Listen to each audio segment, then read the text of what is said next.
মুসলমানের সন্তান হারে না, ইমান মরে না, ইমান মরে না, ইমানদার মরে না, ইমানদার শহীদ হয়। আর শহীদ মরে না, শহীদ বেঁচেই থাকে। শহীদ কি থাকে বলেন না? বেঁচেই থাকে, বেঁচেই থাকে। আমি তোমাদের সমস্ত যুবককে হাত জোর করে অনুরোধ করলাম, দোস্ত আমার, তোমরা আল্লাহর নাফরমানি ছেড়ে দাও, মোবাইলের আসক্তি ছেড়ে দাও, নারীর লোভ ছেড়ে দাও। বন্ধু, আমি যদি পারতাম তোমাদের প্রতিটা যুবককে বুকে জড়াইয়া বলতাম, আমার যদি সুযোগ হইতো তো আমি চোখের পানি ফেলে বলতাম, কেমনে বললে বুঝতা তোমরা? কেমনে বললে বুঝতা? কারো প্রতি কোনো হিংসা বিদ্বেষের কোনো দরকার নাই দোস্ত। ধাক্কা ধাক্কি ঠেলাঠেলি করার সময় নাই। দিন বাঁচানো, ইমান বাঁচানো, ইসলাম বাঁচানো, আগামী জেনারেশন। আমার 3 বছরের বাচ্চা আছে, অনেকের ঘরে 2 বছরের বাচ্চা আছে, কোলের বাচ্চা আছে। আমাদের চেষ্টা করা উচিত আমাদের স্ত্রী সন্তান আগামী প্রজন্ম যেন ইসলাম নিয়ে বাঁচতে পারে, ইমান নিয়ে বাঁচতে পারে। এটাই হবে সাধনা। আমাদের সন্তান, আমাদের প্রজন্ম যেন আজানের শব্দে বাঁচতে পারে। এই জন্য এই জমিন যদি আমরা নিরাপদ না রাখি, আমরা যদি আল্লাহকে সেজদা না করি, আল্লাহর নাফরমানি করি, তাই আমার বন্ধু, আমার বাপ, আমাদের উপরে আযাব আসে, আমাদের উপরে আযাব আসে। আল্লাহ বলছে, বান্দা, দুনিয়ায় ডুবে থাকার শাস্তি আমি বুঝাবো। প্রথমত তো বড় বংশটা পুরাটার নাম হলো কুরাইশ, কিন্তু এরপরে আবার এর অধীনে ধীরে ধীরে ছোট ছোট আরো গোত্র ছিল, আরো বংশ ছিল। এই যে ছোট বংশ যেগুলো ছিল, এরা প্রতিনিয়ত, এদের একটা বদভ্যাস ছিল যে এরা নিজেদের মধ্যে অবসর পাইলেই নিজেদের ক্ষমতা, প্রভাব, প্রতিপত্তি, অর্থ সম্পদ, স্ত্রী পরিজন, সন্তানাদি, বংশধর, কার কদ্দুর কত বেশি দুনিয়া, এই নিয়ে নিজেদের মধ্যে বড়াই করত, প্রতিযোগিতা করত, তর্কাতর্কি করতো আর কি। হ্যাঁ, নিজেদের মধ্যে বিতর্ক করত। আমার চাচা এই, আমার জেঠা এই, আমার মামা এই, আমগো বাড়িতে এত আছে, টাকা এত, বাড়ি এত, জায়গা এত, জমি এত, তোরার কিতাবে না। এগুলো আমাদের মধ্যে হয় না এখন? ওরা প্রচন্ড ভাবে এইটা নিয়ে বিতর্ক করত। অর্থ সম্পদ এবং ক্ষমতা, প্রভাব, প্রতিপত্তি এবং বংশধর নিয়ে নিজেদের মধ্যে গর্ব এবং অহংকার করত, প্রতিযোগিতা করত, কার কত বেশি দুনিয়া। দুনিয়া তো এটা তাদের একটা অভ্যাস ছিল। এর মধ্যে 2টা গোত্র, বনু আব্দে মানাফ এবং বনু সাহাম, ওই কুরাইশের শাখা, এই 2টা গোত্রের নাম। একদিন তারা এই 2 গোত্র প্রচন্ড তর্কে লাগছে, কার বংশ বড়, কার সম্পদ বেশি, কার ক্ষমতা বেশি, কইতেছে। এরা একবার কয়, এরা একবার কয়। এই বলতে বলতে যার যে বড়ত্ব, দুনিয়ার অহংকার, দুনিয়া বাড়ানোর এই নেশা বুঝাইতে বুঝাইতে এক পর্যায়ে ওই বনু সাহাম একটা গোত্র, তারা বনু আব্দে মানাফ এই পরিমাণ বলছে যে তারা হিসাব করছে যে আমগো কইমা যাইতে আছে, মানে এরা হাইরা যাবে হিসাবে, এরার থেকে মানে হিসাব দিতে গিয়া আর মিলাইতে পারতেছে না, এগো বাইরে গেছে। এই তখন এরা এই বনু সাহাম এই গোত্র কইল কি, অগরে এ দিগাও, কই কবরস্থানে আসো। কোথায়? কবরস্থানে আসো, আসো কবরস্থানে। কবরস্থানে কি? আসো না। তা আইসা এবার কবরস্থানের সামনে আইসা তাগো ওই মুর্দা যারা কবরে, তাগো বংশের, এবার এই হ্যাঁ গো হিসাব দেয়া হইতেছে। এই বেটা, আমার চাচা মরলে কি হইছে? চাচা কি আছিল তুই জানোস? বেটা, আমার দাদা মরলে কি হয়েছে? বেটা, হ্যাঁ, আমার দাদার ভয়ে দাদা নিজে কাঁদতো। বেটা, তার মানে এবার অহংকার করতে করতে, দুনিয়ার বড়াই বুঝাইতে বুঝাইতে, জীবিত দিয়ে আর হিসাব না মিলাইতে পাইরা কই গিয়া পড়ছে? কবরস্থানে গিয়া পড়ছে।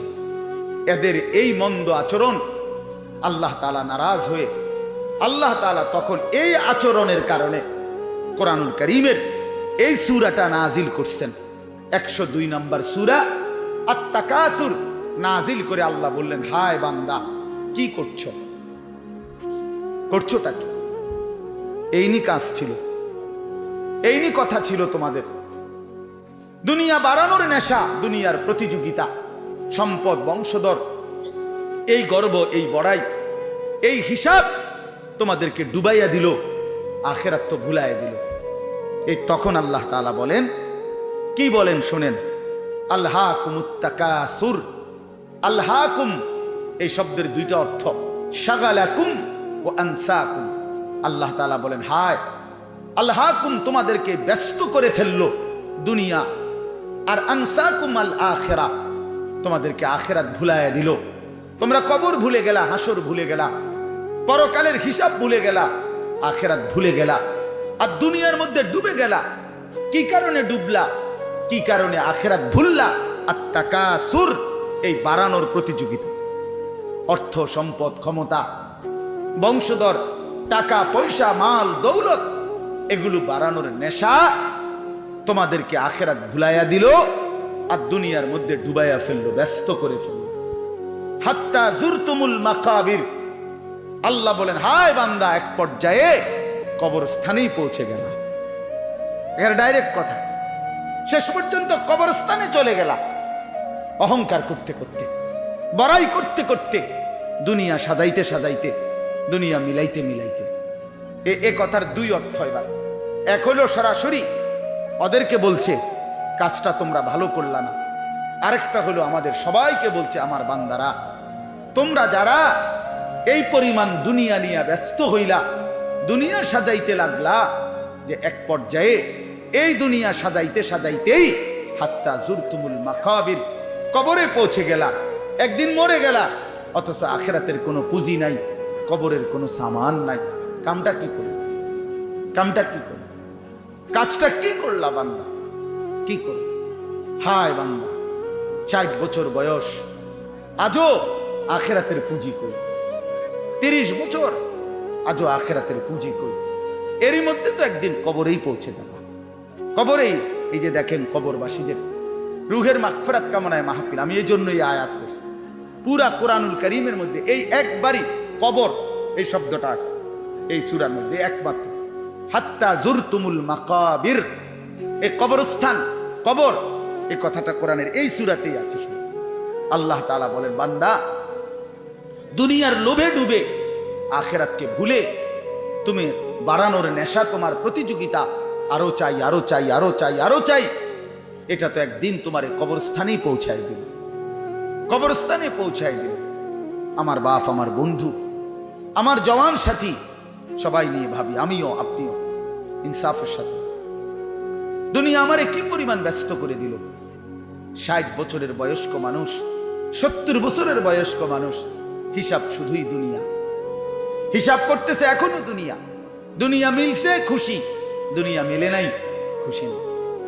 যখন দুনিয়া মোটামুটি ঘুষাইতে পারছে তৃপ্ত, আর দুনিয়া ঘুষাইতে পারে নাই অতৃপ্ত। অতৃপ্ত অসংখ্য মানুষকে শুনবেন দুনিয়া ঘুষায় ফেলছে। 3টা ছেলে বিদেশ পাঠাইছি হুজুর, 4টা মেয়ে বিয়ে দিছি, বাড়িতে একটা বিল্ডিং করছি, 4টা রুম, ভিতরে 2টা বাথরুম, আল্লাহর রহমতে রাস্তার লগে কুদুর জায়গা কিনছি, ব্যাংকেও কিছু টাকা পয়সা জমছে, বাজার সদাই কইরা খাইয়া পইরা আল্লাহর রহমতে আপনাকে দোয়ায় 10 জনের দোয়ায় ভালো আছে, খালাস জিন্দিগি মিলে গেছে, জীবনের টার্গেট অর্জন হয়ে গেছে। চাচা চাচা তৃপ্ত, 60 বছরের বয়স্ক বাবা তৃপ্ত হয়ে গেছে, তার পৃথিবীতে আসার উদ্দেশ্য অর্জন হয়ে গেছে। পৃথিবীতে আসছিল ফোলাদ বিদেশ পাঠাইছে, পৃথিবীতে আসছিলেন মেয়ে বিয়ে দিতে, মেয়ে বিয়ে দিছে। দুনিয়ায় আসার 60 বছরের একটা টার্গেট ছিল, একটা বিল্ডিং করবে, বিল্ডিংটা হইছে আলহামদুলিল্লাহ। তো চাচা কবর, হাসরের ময়দান, ফুলসেরাত, মিজান, আমল নামা, জান্নাত জাহান্নাম, এগুলো কার জন্য? এগুলো কার জন্য? এগুলো কার জন্য? কই সেগুলোর কথা দিয়ে বললেন না? ইয়ালামুনা যাহিরাম মিনাল হায়াতিদ দুনিয়া, দুনিয়া তো খুব বুঝলা বান্দা, ওহুম আনিল আখিরাতি হুম গাফিলুন, আখিরাতের ব্যাপারে তো গাফিল হয়ে রইলা। যুবক ছেলে, তোমাদের হালাত কি? তোমরা মনে করছো তোমাদের লজ্জাস্থানের যৌনতার একটা শাহওয়াত আছে, চাহিদা আছে, এই চাহিদাটা যদি পূরণ হয়, নারী ছবি, বন্ধুদের অসৎ আড্ডা, মোবাইলের অশ্লীল ছবি, এই জেনা ব্যভিচারের যে কোনো সুযোগ কিংবা কোনো অসভ্যতা নোংরামির কোনো সুযোগ পাইছ, জীবন উপভোগ করতেছ, খালাস খালাস। কোথায় নামাজ, কোথায় আখেরাত, কোথায় মৃত্যু, কোথায় কবর? আহা বাফ, কিছুই মনে করেন না, কিছুই মনে করেন, কিছুই মনে করেন। এরই নাম জিন্দিগি, এরই নাম মুসলমান। এখানেই জীবনের সমাপ্তি, আর কিছু নাই। কবর বলতে কিছু নাই, আখেরাত বলতে কিছু নাই। আল্লাহ তাআলা বলেন, বান্দা আল্লাহকুমুত তাকাসুর, আহা বান্দা, দুনিয়ার নেশা তো তোমাদেরকে ভুলায় দিল আখেরাত। হাত্তা জুরতুমুল মাকাবির, এরই মাঝে তো একদিন কবরেই পৌঁছে গেল। একদিন কবরে পৌঁছে তুমি তো উপলব্ধি করবা, কাল্লা সাউফা তা'লামুন সুম্মা কাল্লা সাউফা তা'লামুন। আল্লাহ তাআলা বলে, বান্দা শোনো, সাবধান, কাজটা ভালো করলা না, দুনিয়ায় ডুবে গেলা, আখেরাত ভুলে গেলা। সাউফা তা'লামুন, দুইবার বলছে একটা কথা আল্লাহ। অল্প সময়ে তুমি জানতে পারবা, অল্প সময়ে তুমি জানতে পারবা। তাফসীরের মধ্যে লিখছে দুইবার কেন বলল আল্লাহ? আল্লাহ বলেন, হে নাফরমান বান্দা, তোমারে আমি একবার কবরে আযাব দিয়া বুঝাবো তোমার এই নাফরমানির পরিণতি কি, আরেকবার হাসরে নিয়া জাহান্নামের আযাব দিয়া বুঝাবো তোমার এই নাফরমানির পরিণতি কি। তুমি সেদিন বুঝবা বান্দা, আমার কবর কি, আমার আখিরাত। রাসূলুল্লাহ সাল্লাল্লাহু আলাইহি ওয়াসাল্লাম বলেন, নাফরমান যখন কবরের প্রশ্নের জবাব দিতে পারবে না, তো আল্লাহ তাআলার পক্ষ থেকে ফেরেশতাদেরকে বলবে, আফরিশুহু মিনান নার ওয়ালবাসুহু মিনান নার ওয়াফতাহু লাহু বাবান ইলান নার। আমার বান্দার কবরের মধ্যে জাহান্নামের বিছানা বিছিয়ে দাও, জাহান্নামের পোশাক পরিয়ে দাও, জাহান্নাম বরাবর দরজা খুলে দাও। ফেরেশতারা এই তিনটা কাজ করে এই ফেরেশতারা সরে যাবে। আল্লাহর নবী সাল্লাল্লাহু আলাইহি সাল্লাম বলেন, কবর তখন তাকে একটা চাপ দিবে। এই চাপে এই ব্যক্তি ডান পাশের মাটি বাম দিকে, বাম দিকের মাটি ডান দিকে, এইভাবে আইসা চাপ মারবে। আল্লাহ রসুল বলে, ডান পাশের হাড্ডি পাঁজরের এই সাটনার হাড্ডি ভাঙ্গা বাম দিকে ঢুকে যাবে, বাম দিকের গুলো ডান দিকে। উদাহরণ দিয়ে বুঝাইছে নবী, হাত্তা তাখতালিফা আদলাউহু, এভাবে দুই আঙ্গুল যেমন একটা আরেকটার মধ্যে ঢুকে যায়, হাড্ডি পাঁজরের গুলো এইভাবে একটা আরেকটার সাথে ঢুকে যায়। আল্লাহ নবী সাল্লাল্লাহু আলাইহি সাল্লাম বলেন, ওয়া ইউকাইয়াদু লাহু মালাকুন আবকামু ওয়া আসাম্মু ওয়া আ'মা। তার কবরে এরপরে নাফরমানের কবরে একজন ফেরেশতা পাঠানো হবে। এই ফেরেশতা তিনটা গুণ, এই ফেরেশতা বোবা, এই ফেরেশতা বধির, এই ফেরেশতা অন্ধ। সে কথাও বলতে জানে না, কানেও শোনে না, চোখেও দেখে না। আল্লাহ রসুল বলেন, ফায়ুতরাবু লাহু বিমিথরাকাতিম মিন হাদিদ। এই ফেরেশতা তখন তাকে লোহার গুর্জ, লোহার হাতুড়ি দিয়ে নাফরমানের দরবাতান বাইনা উযুনাইহি, দুই কান বরাবর মাঝখানে আঘাত করবে। এক একটা আঘাতে ফায়াসিহু সাইহাতান, নাফরমান এভাবে চিৎকার করবে, ইয়াসমাউহা মান ইয়ালিহি ইল্লা সাকালাইন, মানুষ এবং জিন ব্যতীত আল্লাহর কসম গোটা সৃষ্টি এই নাফরমানের আওয়াজ শুনতে পাবে, চিৎকার শুনতে। দোস্ত আমার, বন্ধু আমার, ছেলেরা আমার, জিন্দেগি বড় বেশি রঙিন মনে করছো তুমি। 18,000 টাকার একটা মোবাইলের কাছে হেরে গেলাম মুসলমানের ছেলে। মাত্র 20,000 টাকা দামের একটা মোবাইলের কাছে এত সুন্দর জীবন শেষ করে দিল। ভুল করে না, ভুল। অল্প টাকায় বেচা গেল, অল্প কয়টা টাকায় হেরে গেল। বেঈমান তোমারে হারায় দিল। ইহুদি, খ্রিস্টান, নাস্তিক, মুরতাদ একটা নারীর উলঙ্গ ছবি অথবা অর্ধ উলঙ্গ ছবি দিয়া, যারে তুমি ধরতেও পারো না, ছুঁইতেও পারো না, শুধু ছবি দেখাইয়ে তোমারে শেষ করে দিল। তোমার দুনিয়াও নষ্ট করে দিল, আখেরাতও নষ্ট করে দিল। হায় হায়, এর চাইতে বড় ব্যর্থতা আর কিছু হইতে পারে। আমার কথা মনে রাখো বাপ আমার, প্রিয় বন্ধু আমার, সন্তানরা আমার, ছেলেরা আমার, ভাই আমার, যুবক, আমি যদি আর কোনোদিন বলতে নাও পারি, এই একবারই বলব, এতটা সুন্দর জীবন নষ্ট করে দিও না ভাই, এতটা সুন্দর জীবন নষ্ট করে দিও না ভাই। মেহেরবানি করে বরবাদ হইও না, চরিত্রহীন হইও না। কোরআনুল কারীমের মধ্যে আছে, আল্লাহ তাআলা বলেন, নারীর সাথে অবৈধ সম্পর্ক স্থাপনকারী ব্যভিচারী, এই জিনাখোর, আল্লাহর কসম আল্লাহ বলছে ইউদাআফ লাহুল আযাবু ইয়াউমাল কিয়ামা। ব্যভিচারী, জেনাকারী ব্যভিচারী। মনে রাখবা ছেলেরা, নারীর সাথে কেউ যদি কথা বলে সেও চোখের জেনা করে।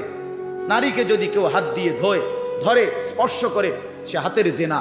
কথা বললে জবানের জেনা, কানে শুনলে তার কথা ভিন নারীর আওয়াজ অথবা তার ভালোবাসার বিশ্রী কথাবার্তা, অবৈধ কথা, তো এটা কানের জেনা।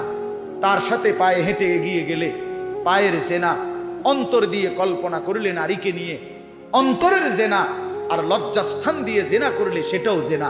আল্লাহর কসম নবী বলছে সবটাই জেনা। চোখেরটাও জেনা, হাতেরটাও জেনা, পায়েরটাও জেনা, দিলেরটাও জিনা, মুখেরটাও জিনা, শব্দটাও আবার লজ্জাস্থানেরটাও জিনা। অতএব যে কোনো স্বামী স্ত্রীর সম্পর্ক ব্যতীত ভিন নারী, ছবি হোক বাস্তবে হোক, নারীর সাথে যার সম্পর্ক, আল্লাহর কসম, রব্বে কাবার কসম, সে ব্যভিচারী, লম্পট, দুশ্চরিত্র, জেনাকার। আর আল্লাহ বলছে আমি তোরে ডবল ইউদাআফ অর্থাৎ ডবল রিডবল শাস্তি দেব কিয়ামতের দিন। ওয়াখলুদ ফীহি মুহানা, এবং আল্লাহ বলে তারে বেইজ্জতি কইরা, লাঞ্ছিত কইরা চিরস্থায়ী জাহান্নামে ফেলে দেব। দোস্ত আমার, মনে রাখো বাপ, আমি খোলামেলা বললাম, আমি পরিষ্কার বললাম। হাজারো ছেলে তোমাদের চেহারা দেখে বোঝা যায় ভাইয়া। এখানেও তোমরা অনেক ছেলে চেহারা দেখলে বোঝা যায় আজকের সারা দিনে এক ওয়াক্ত নামাজ পড়ো নাই। কেমনে এত বড় পাষাণ হইলা? আল্লাহকে এভাবে কেমনে ভুলে গেলা? কেমনে ভুলে গেলা? কোরআন শরীফের আমি দুইটা কথা বলি। একটা কোরআন শরীফের আয়াত আছে, আমার বাপ আপনাদেরকেও শুনাই, আপনারা আপনাদের ছেলেদেরকে বইলেন। প্রয়োজনে ছেলেটাকে হাতে ধরে একটাবার চোখের পানি ফেলেন, মেয়েটারে হাতে ধরে চোখের পানি ফেলেন। আল্লাহ কোরআনে বলছে ফাবি আইয়ি হাদিসিন বাদাহু ইউমিনুন। 29 নম্বর পারায় সূরা মুরসালাতের মধ্যে এই আয়াতটা আছে। আল্লাহ বলে বান্দা, এই 30 পারা কোরআন আমি নাজিল করেছি, আমার সর্বশ্রেষ্ঠ কথা এগুলো। 23 বছরে আমি আমার রাসূলের কাছে এগুলো নাজিল করেছি তোমাদের জন্য। এক একটা কথা বান্দা কোরআনুল কারীমের মধ্যে আমি বারবার বলছি, আকিমুস সালাহ, আকিমুস সালাহ, আকিমুস সালাহ। 80 বারের চাইতে বেশি বলছি। ইয়া আইয়ুহাল্লাযীনা আমানু, হে ঈমানদারগণ, হে ঈমানদারগণ। 89 বার, 8, 9, 89 বার আল্লাহ এই শব্দ দিয়ে আমাদেরকে ডেকেছেন, হে ঈমানদারগণ, হে ঈমানদারগণ, হে ঈমানদারগণ। 89 বার ডাকছে। 80 বারের চাইতে বেশি নামাজের কথা আল্লাহ বলছে ইত্তাকুল্লাহ, ইত্তাকুল্লাহ, ইত্তাকুল্লাহ, ইত্তাকুল্লাহ। আল্লাহকে ভয় করো, আল্লাহকে ভয় করো, আল্লাহকে ভয় করো। ওয়াইলুন ইয়াউমাইদিল লিল মুকাদ্দিবিন। সূরা মুরসালাতের একটা সূরাতে 10 বার, এক সূরার 50টা আয়াতের মধ্যে 10 আয়াতে এক কথা আল্লাহ 10 বার বলছে যে বান্দা, তোমরা যারা নাফরমান, মিথ্যাবাদী, সেদিন আখিরাতে তোমাদের জন্য জাহান্নাম, জাহান্নাম, জাহান্নাম, জাহান্নাম, জাহান্নাম 10 বার বলছে। তো আল্লাহ বলতে চাচ্ছে বান্দা, এতবার বললাম, এতভাবে বললাম, এত বড় শ্রেষ্ঠ কোরআন নাজিল করলাম, তুমি বান্দা এবার আমারে বলো যে বান্দা আমি আর কতবার বললে, আর কেমনে বললে, আর কোন কিতাব নাজিল করলে, এক একটা কথা আর কতবার বললে তুমি আমারে মানতা, তুমি বলো। বলো মুসলমানের সন্তান, আর কতবার বললে তুমি নামাজ পড়তা? এই কথা যখন তোমার সামনে হাসরের ময়দানে ভাবে আল্লাহ জিজ্ঞেস করবে যে আর কতবার বললে বান্দা তুমি আমারে সেজদা করতা, কি জবাব দিবা বাপ? আর কতবার বললে তুমি সুদ ছাড়তা? 30 বছর মুসলমান সুদ খায়, 30 বছর টানা মুসলমান মিথ্যা বলে, 30 বছর মুসলমান প্রতিদিন ওজনে কম দেয়, এটা মুসলমান? 30 বছর ধরে মুসলমানের ঘরে প্রতিদিন রঙিন টেলিভিশনে নাচ গান নর্তকীর ছবি চলে, প্রতিদিন টেলিভিশন চলবে, এটা জিন্দেগি? এটাই জীবন? 60 বছর বয়স আপনি এখনো বিড়ি সিগারেট খাবেন, এটাই কথা ছিল? 60 বছর বয়স, এখনো আপনি চা দোকানে টেলিভিশন দেখবেন, এই কি কথা ছিল চাচা? আহা, কবরে যাবেন কোন দিন? তাইলে মরণের কথা মনে পড়বে কোন দিন? যুবক ভাই বলো, 365 দিনে একটা বছর কোনোদিন ফজরের নামাজ পড়লা না, এ কেমন জিন্দিগি তোমার? তুমি আল্লাহরে এতটা ভোলা কেন ভুলে গেলা? এভাবে ছেড়ে দিলা কেন ভাই আমার? এই হলো একটা প্রশ্ন। আরেকটা প্রশ্ন হলো, লাকাদ মান্নাল্লাহু আলাল মুমিনিনা ইজ বাআসা ফীহিম রাসূলাম মিন আনফুসিহিম। আমার এটুকু কথা মনোযোগ দিয়ে শুনেন সবাই। নবী সাল্লাল্লাহু আলাইহি সাল্লামের ব্যাপারে আল্লাহ বলছে, বান্দা, হে আমার ইমানদার বান্দা, এই পৃথিবীর সমস্ত নিয়ামত আমি দিয়েছি সবার জন্য। আসমান, জমিন, চন্দ্র, সূর্য, আলো, বাতাস, রোদ, বৃষ্টি, হাসি, কান্না, আনন্দ, বেদনা, স্ত্রী, সন্তান, গাছ, ফল, ফুল, ক্ষেত, ফসল, টাকা পয়সা, জায়গা, জমি, এগুলো তো আমি সবাইকে দিছি।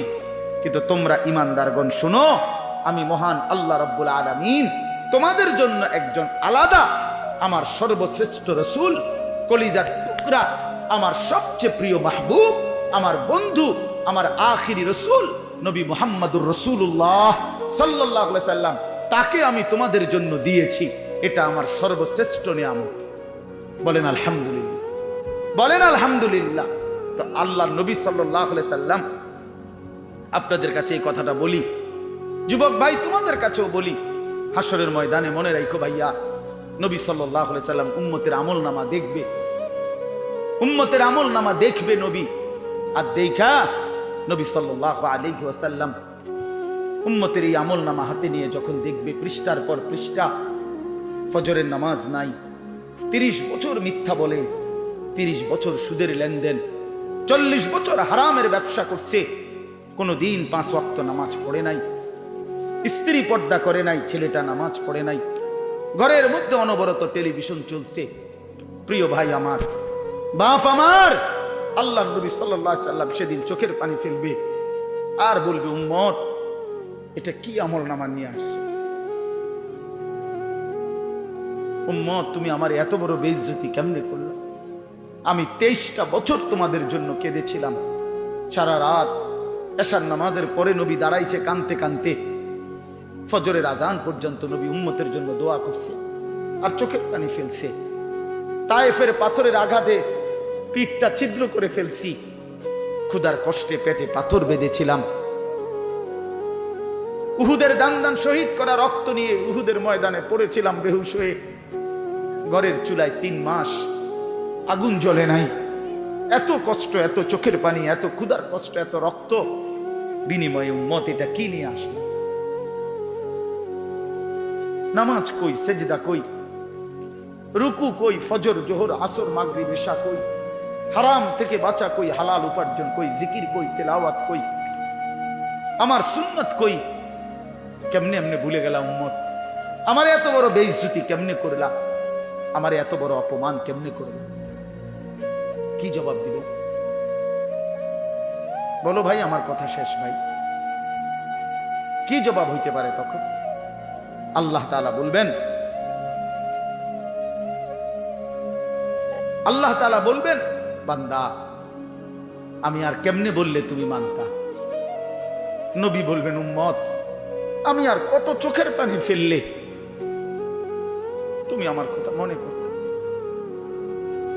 আর কত রক্ত ঝরাইতাম আমি?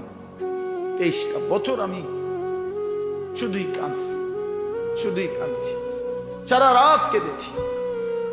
ভাই আমার, দোস্ত আমার, বন্ধু আমার, নওজোয়ান ছেলেরা আমার, নষ্ট হইও না, নষ্ট হইও না।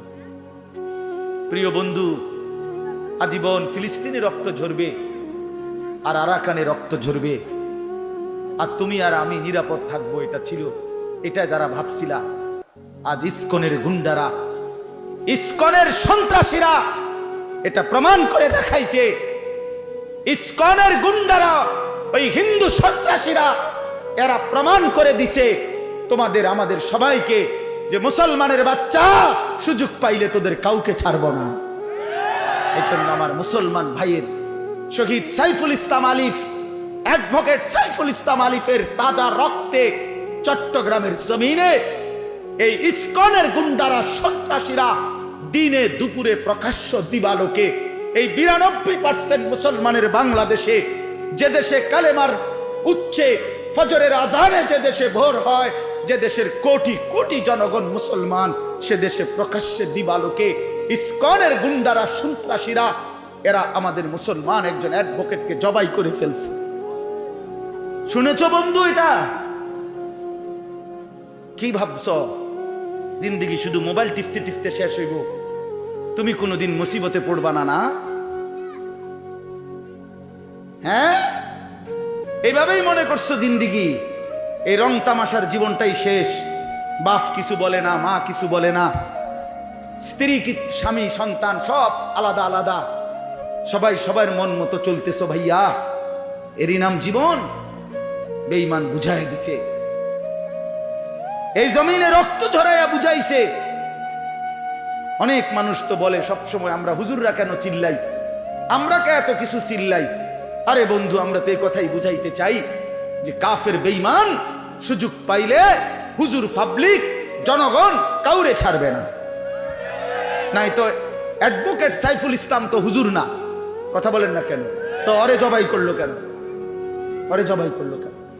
এই বাংলাদেশে কত মুসলিম নেতা আমাদের জাতির কত বড় বড় রাহবারদেরকে, ওলামায়ে কেরামকে আপনার জেলখানায় পুরাইছে, বছরের পর বছর করে ফেলে রাখছে।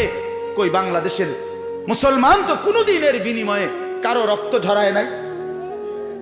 তাহলে ওই বেঈমানরা, তাদের একজন কাফের, ওই চরিত্রহীন, তার নামে অসংখ্য নারী নির্যাতন, শিশু নির্যাতনের অসংখ্য অভিযোগ তার নামে, তারে বহু জায়গা থেকে বহিষ্কৃত করছে। ওই চিন্ময় কৃষ্ণ দাস নামে একজন কাফের মুশরিক বেঈমান চরিত্রহীনের জন্য তারা মুসলমানের বাংলাদেশে জলচ্যন্ত একজন মানুষকে জবাই করে ফেলছে। আজকে আবার পেঁয়াজের ধমক দেয়, পেঁয়াজ বন্ধ করে দিবে, আটা বন্ধ করে দিবে, আলু বন্ধ করে দিবে।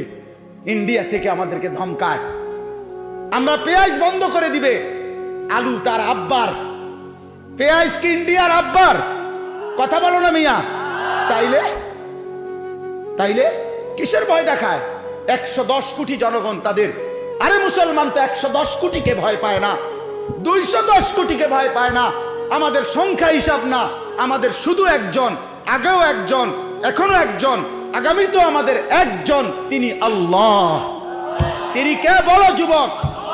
আরো জোরে বলো যুবক, দাঁড়াও বলো নওজোয়ান, দাঁড়াও জওয়ান, ওঠো নওজোয়ান, দাঁড়াও জওয়ান, দাঁড়াও জওয়ান, জাগো নওজোয়ান, ওঠো নওজোয়ান, হিম্মত করো নওজোয়ান, তাকবীর বলো জওয়ান, তাকবীর বলো জওয়ান, জোর সে বলো জওয়ান।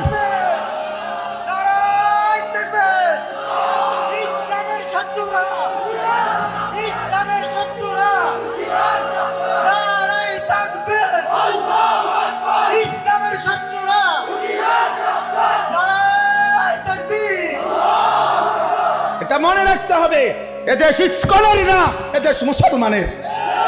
বলো এদেশ ইমানদারের, এদেশে কালেমার পতাকাই উড়বে। এদেশে হিন্দু থাকুক মানা নাই, কিন্তু ইসকনের গুন্ডারা থাকতে পারবে না, ইসকনের সন্ত্রাসীরা থাকতে পারবে না। তোমরা যুবক জাগবা তো ইনশাআল্লাহ, তোমরা হুঙ্কার ছাড়বা তো ইনশাআল্লাহ। কলিজার খুন দিয়ে হলেও মাতৃভূমির স্বাধীনতা, সার্বভৌমত্ব, প্রতি ইঞ্চি জমিন আমরা রক্ষা করব ইনশাআল্লাহ। বলো ইনশাআল্লাহ, জোরসে বলো ইনশাআল্লাহ। বসো ইনশাআল্লাহ। মুসলমানের সন্তান হারে না, ইমান মরে না, ইমান মরে না, ইমানদার মরে না। ইমানদার শহীদ হয়, আর শহীদ মরে না, শহীদ বেঁচেই থাকে। শহীদ কি থাকে বলেন না? বেঁচেই থাকে, বেঁচেই থাকে। আমি তোমাদের সমস্ত যুবককে হাত জোর করে অনুরোধ করলাম, দোস্ত আমার, তোমরা আল্লাহর নাফরমানি ছেড়ে দাও, মোবাইলের আসক্তি ছেড়ে দাও, নারীর লোভ ছেড়ে দাও। বন্ধু, আমি যদি পারতাম তোমাদের প্রতিটা যুবককে বুকে জড়াইয়া বলতাম, আমার যদি সুযোগ হইতো তো আমি চোখের পানি ফেলে বলতাম, কেমনে বললে বুঝতা তোমরা? কেমনে বললে বুঝতা? কারো প্রতি কোনো হিংসা বিদ্বেষের কোনো দরকার নাই দোস্ত। ধাক্কা ধাক্কি ঠেলাঠেলি করার সময় নাই। দিন বাঁচানো, ইমান বাঁচানো, ইসলাম বাঁচানো। আগামী জেনারেশন, আমার 3 বছরের বাচ্চা আছে, অনেকের ঘরে 2 বছরের বাচ্চা আছে, কোলের বাচ্চা আছে। আমাদের চেষ্টা করা উচিত আমাদের স্ত্রী সন্তান, আগামী প্রজন্ম যেন ইসলাম নিয়ে বাঁচতে পারে, ইমান নিয়ে বাঁচতে পারে। এটাই হবে সাধনা। আমাদের সন্তান, আমাদের প্রজন্ম যেন আজানের শব্দে বাঁচতে পারে। এই জন্য এই জমিন যদি আমরা নিরাপদ না রাখি, আমরা যদি আল্লাহকে সেজদা না করি, আল্লাহর নাফরমানি করি, তাই আমার বন্ধু, আমার বাপ, আমাদের উপরে আযাব আসে, আমাদের উপরে আযাব আসে। আল্লাহ বলছে, বান্দা, দুনিয়ায় ডুবে থাকার শাস্তি আমি বুঝাবো। কাল্লা সাউফা তা'লামুন সুম্মা কাল্লা সাউফা তা'লামুন, কবরেও বুঝাবো, জাহান্নামেও বুঝাবো। কাল্লা লাউ তা'লামুনা ইলমাল ইয়াকিন লাতারাবুন্নাল জাহিম সুম্মা লাতারাবুন্নাহা আইনাল ইয়াকিন। আল্লাহ বলেন, বান্দা, আজকে যদি কোরআন পড়ে, হাদিস পড়ে, ওলামায়ে কেরামের কথা শুনে, না দেখেই যদি কবর, হাসর, মিজান, ফুলসিরাত, আখিরাত বিশ্বাস করতা, ভালো হতো, ভালো হইতো। বান্দা, আজকে বিশ্বাস করলে, বুঝে নিলে, আমল করতে পারতা। তো নয়তো লাতারাবুন্নাল জাহিম, একদিন সচক্ষে হাসরের ময়দানে জাহান্নাম দেখবা, সব বুঝবা। সুম্মা লাতারাবুন্নাহা আইনাল ইয়াকিন, চোখে দেখে বিশ্বাস হবে, কিন্তু সেদিন আর লাভ হবে না। সেদিন আর কি হবে না ভাইয়া? লাভ। সুম্মা লাতুসআলুন্না ইয়াওমাইদিন আনিন নাঈম। আল্লাহ বলেন, আমি কিন্তু সেদিন হাসরের ময়দানে নিয়ে বান্দা তোমার জীবনে যা কিছু নিয়ামত দিয়েছি, আসমান, জমিন, চন্দ্র, সূর্য, গ্রহ, নক্ষত্র, আলো, বাতাস, রোদ, বৃষ্টি, হাসি, কান্না, আনন্দ, বেদনা, স্ত্রী, সন্তান, ছেলে, মেয়ে, গাছ, ফুল, ফল, ফসল, তোমার চোখের পলক, হাতের নড়াচড়া, তোমার নিঃশ্বাস, এক ফোঁটা পানি, এক লোকমা খাবার। আল্লাহ বলেন, আমি যা দিয়েছি, আমি বান্দা প্রতিটা নিয়ামতের কি হক আদায় করছো আমি জিজ্ঞেস করব। আমি ছাড়বো না বান্দা, আমি ছাড়বো না বান্দা। তুমি শুনছো আমি গাফুর, কিন্তু এটাও জানো তুমি আমি কাহ্হার। তুমি এটা শুনছো আমি রহমান, এটাও শুইনো আমি জব্বার। আমি যুন্তিকাম, আমি প্রতিশোধ গ্রহণকারী, আমি প্রচন্ড শাস্তিদাতা, আমার আযাব বড় ভয়ানক। এজন্য ভাই আমার, বন্ধু আমার, চলো আজকে নিয়ত করি কবরবাসীদের জন্য আমরা দোয়া করি, আর আমরা যারা জীবিত আছি আমরা আমাদের জীবন গঠন করি। বলি ইনশাআল্লাহ। আমার যে প্রিয় ভাই এখন বসছে, যে ভাই বয়ান করবে, দোস্ত আমার, আমি হাত জোড় করে তোমার করে বলি, এই মাওলানা মুফতি ইউসুফউদ্দিন ইকবাল, এই নওজোয়ান অনেক সুন্দর বয়ান করে, অনেক সুন্দর, অনেক সুন্দর। কোরআন সুন্নাহর আলোকে 100 কোরআন সুন্নাহর আলোকে কথা বলে। ব্যক্তিগতভাবে আমি নিজে তার বয়ান শুনি।